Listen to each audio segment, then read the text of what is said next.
So guys, PDP was asked, because PDP came into a PDP book launch, and then he was asked about the decay in PDP. But I love how he answered these people. This man is a man of wisdom. He's not trying to say anything that they will still use against him, because these days, everything PDP says must be used against him by the APC allies. Just take a listen and hear this wise response from Obi, and let me get your views in the comment section. And thank you all for giving him a rousing welcome. Okay. Mr. P2B did not come here alone. He's someone that moves with those around him. Aisha Yusufu, you know how. Let me. My own indications that I have to see him. All I can assure you is that as part of it, I support the publication, and you can hear from me today. Mine is just for me to say congrats to Ike for writing this, and all other people who were part of them, part of their team, to write more so that other people can read. We've all listened to what is happening. We're all working hard to build that new Nigeria where we're going to have political parties that will outlive us, that is organized, that will be bigger than the government. Because as is narrated here, we now have a situation where those of us who are opportune to be in government have helped to ruin the parties. So let us hope that one day we'll have parties that will be bigger than government, that will run the way parties are run in other nations of the world, and that will be law-abiding. So I thank those who are writing, and I assure you, let us remain committed to building that new Nigeria. Thank you. Let me take it back. My name is Maritina from Arise. Let me take you on this. So we see that Aboyi has been able to gather politicians from across party lines, and the issue is always about the decay within the PDP, which is also a party that you had even, come out from. It's not just a decay within the PDP, a decay within the society. Okay, so let's see, because it's not the PDP, it's not isolated from the society. A decay within the society. It's a very simple thing. It's the cumulative effect of leadership failure over the years. Simple. It's by the choices you make. What differentiates a successful nation and a failed one is the choices you make, your priorities. Are you investing in the critical areas of development, health, education, and pulling your people out of poverty? Are you doing the right thing? It's a simple thing. Well, I think Ike is a damn good writer. He's provoked some conversation. We think and reason it. But I think the most important thing he said, and I think others who are there also have to learn, is that for you to build sustainable long parties, you have to have the discipline to stay to build your party. You cannot be the ones who hop from one platform to the other and then still be the same one who wonder why you're not building political parties that last. All of those parties that have lasted so many years, they lasted so many years because whatever the situation that they were enduring or they were facing, they understood that the responsibility of leaders is to build, to reform, to stand and repair in view that they are building a platform that can be passed on. Almost every other country in the world, their parties are 100 years and over. We cannot be a nation that insists that every election season you need a new platform. Thank you very much. Thank you so much. The book is a chronicle of my political life as a reporter of politics. For over 30 years, I've been in journalism. I was in newsroom for over 30 years reporting politics. And then I streamed away from the newsroom to political party. So, and came back to the newsroom. Yeah, so my question. The problem is just highlighting the problem of running a political party in Nigeria. The challenges of running a political party in Nigeria. That's what it highlights, because what are the biggest challenges of running political parties? The biggest, yes. Yeah, the biggest challenges of running political party in Nigeria is funding. That is the biggest challenges. The funding. Any political party that has no proper means of funding cannot go far, and that I learned over the years. And the problem of every political party, including the ruling party, is funding, because they allow government to fund it, allow ordinary people to fund it. So that is the problem. It's the biggest problem. Funding. Until they find the solution to funding, then nobody will be the kingmaker. The people who are the owners of the party will not be the kingmaker. No, my book highlights the challenges of a political party, the mistakes they made, and underscored the fact that democracy cannot work until political parties are stable. If political parties are not stable in this country, democracy cannot work, because you can't run a democracy without a political party. So the book goes to underscore this fact that if we are really serious about democracy in this country, we must find a way of strengthening institutions of parties. Well, thank you. Yes, I stood in for His Excellency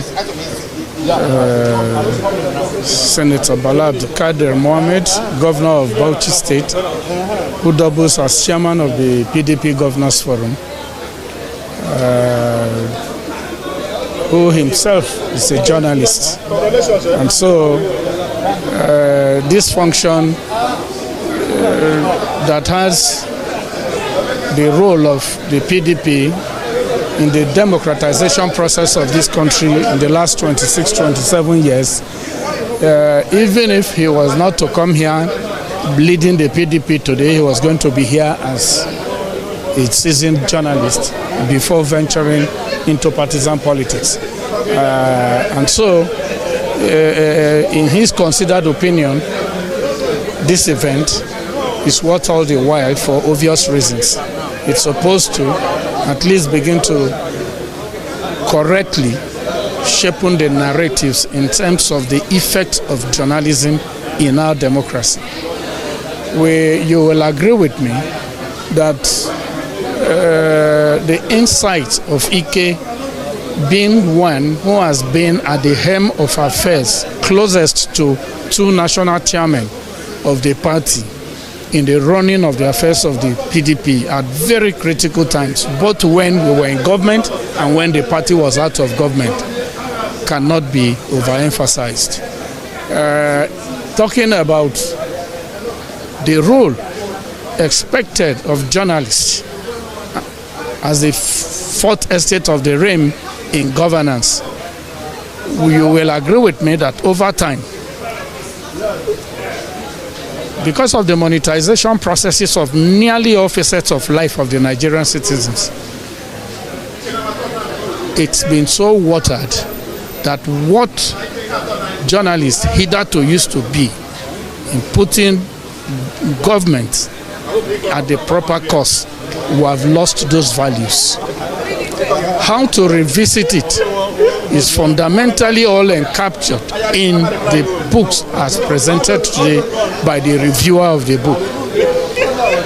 Now, if you want us to, if you want me particularly to look at party management and funding, that certainly is going to be a whole story for another day, because lack of funds again is essentially the root of why we are almost without any political party in this country. The reigning party is not a party. The APC is just a one-man effect.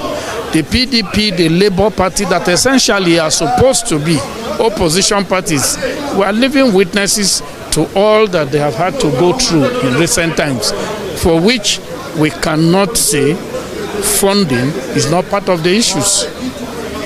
So, but how can we proffer solutions?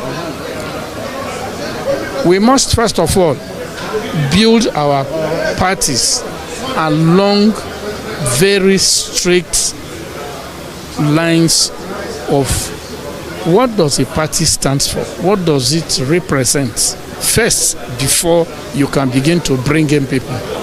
Because a friend once told me there is no clear demarcation between political parties. That is wrong. That's not how parties are built anywhere in the world. So until we clearly define by principles what the parties represent, then the people there can begin to invest in what they believe in. Thank you. The truth is that he knows that there is a decay in PDP. That's one thing I love. He admitted that there is a decay in PDP. And that alone should actually tell us that PDP is not joining PDP because of the decay. We all know that there is a lot of decay in APC, PDP, and also in LP. Though the LP decay have been removed by INEC, but at least we have PDP that they all know that they have decay in PDP. You have people like Wike that is there, and Wike is working for who? Wike is working for APC, which is against the law. Man, guy, that Wike even admitted that he's in PDP working for APC. But what is he still doing in PDP? That means Wike is stronger than everybody in PDP, because if he's not stronger than everybody in PDP, the PDP should have told him to be sacked. But Wike is still there. Till today, since 2023, he's still there till today. And he have not even come to APC. Then why can't he come to APC? Because he knows that he have power in PDP. So Obi also knows and understands that him coming to PDP is actually a total bad choice of him to do so.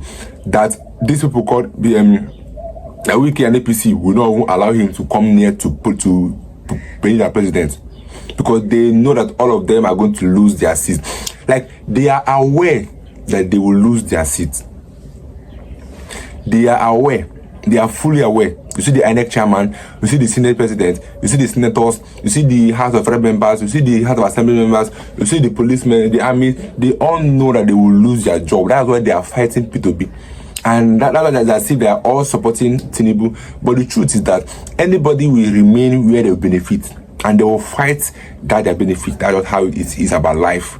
Except those that are willing, that they want to make Nigeria work. But if you are the normal, like being a human being, nobody will want, you don't give anybody sweet in the mouth and they will remove it. So they know that benefit from APC. That's why they are all fighting that this man called P2B does not become our president, because they know what they will lose. And to tell that P2B is their biggest threat, everybody, every APC ally, P2B, they've been talking about P2B for how many years? Till today, P2B is still in their mouth. So that's just the main thing. I love how P2B admitted that there is decay in PDP, which shows one thing: that it's not going to join any PDP. That's either going to remain in Labour or look for another party come 2027. But we all know that, because there's still time for him to make that decision. But let me get your views and thoughts in the comment section.